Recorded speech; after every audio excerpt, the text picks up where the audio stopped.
Social মিডিয়ায় post করেছেন কুণাল ঘোষ, যেখানে তিনি লিখছেন, বিতর্কের আসরে ওর সঙ্গে ইস্যুভিত্তিক মত পার্থক্য হতো, কিন্তু তার বাইরে তিনি আমাকে স্নেহ করতেন। বহুজনের মুখে শুনেছি উনি আমার প্রশংসা করেছেন, কথাও হতো মাঝে মধ্যে। তার প্রয়াণে আন্তরিক শোক জ্ঞাপন করছি। সারা পশ্চিমবঙ্গ জানে 2011 সাল থেকে এই রাজ্যটা আইনের শাসন নেই, শাসকের আইন প্রিভেল করছে। শাসক দলের কার্যকলাপকে অধিকাংশ মানুষ ঘৃণার চোখে দেখে। ব্ল্যাক ডায়মন্ডটা ভাঙিয়ে যারা বড়লোক হবে ধরবে তো আমাদের অ্যাডমিনিস্ট্রেটিভ এজেন্সি। কেন আজকে রাজ্যে মুখ্যমন্ত্রী বলতে পারছেন না ইডি আজকে যে কাজটা করলো তোমরা কেন এই কাজটা করতে পারোনি? 2014 সালে যাদবপুর ইউনিভার্সিটির ছেলেদের থেকে মমতা ব্যানার্জি মুভমেন্টটাকে হাইজ্যাক করেছিলেন। শাহজাহান যা বলবে, শওকত যা বলবে, কাইজার যা বলবে, আপনার আরাবুল যা বলবে, রাজ্জাক মোল্লার দামাল ছেলেরা যা বলবে সেটাই আইন। একটা লোকের বিরুদ্ধে কোনো অ্যাকশন নিয়েছে? কোনো কিচ্ছু নেই, পুলিশের অবশিষ্ট কিচ্ছু নেই। আর এখানে দেখুন, এখানে কি করছে, কর্ডন করছে, গার্ডরেল দিচ্ছে, জল কামান, টিয়ার গ্যাস। এই তো পুলিশের সম্ভব। ছাত্রদের ইগোতে আপনি যেখানে আপনি আঘাত দিয়ে ফেলেছেন, বোথ পুলিশ কমিশনার আর both the chief minister, you can't come back. আরে আমাকে যদি মারে, আমি যদি কালকে শহীদ হই, বাংলা জ্বলবে?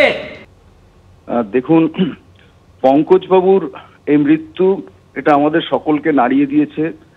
বিশেষত বলবো যে এই কারণেই যে পুলিশের মধ্যেও প্রতিবাদী চরিত্র, যেটা সাধারণভাবে আমি মনে করি খুব বিরল, ঠিক সেরকমই একজন বিরল ব্যক্তিত্বের মানুষ ছিলেন তিনি।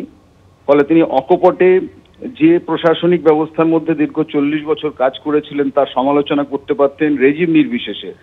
সেটা কখনো তৃণমূলের সরকার, কখনো বিজেপি সরকার দেশে, বা কখনো পূর্বতন সিপিআইএম সরকার, যেখানে সমালোচনার প্রয়োজন মনে করেছেন সেখানে করেছেন। এই মুক্ত কণ্ঠে মুক্ত মানুষ প্রশাসনে যারা ছিলেন আস্তে আস্তে তারা হারিয়ে যাচ্ছেন, এটা আমাদের আক্ষেপের জায়গা। কিন্তু মোর ইম্পর্টেন্ট হচ্ছে যে 40 বছর পুলিশের কাজ করেছেন, সর্বোচ্চ পর্যায়ে কাজ করার পরও যদি সেই আধিকারিককে, সেরকম সম্মানীয় মানুষকে হেনস্থা হতে হয় রাজ্যের পুলিশ বাহিনীর হাতেই, এর চেয়ে দুর্ভাগ্যের জিনিস আর কিছু নেই।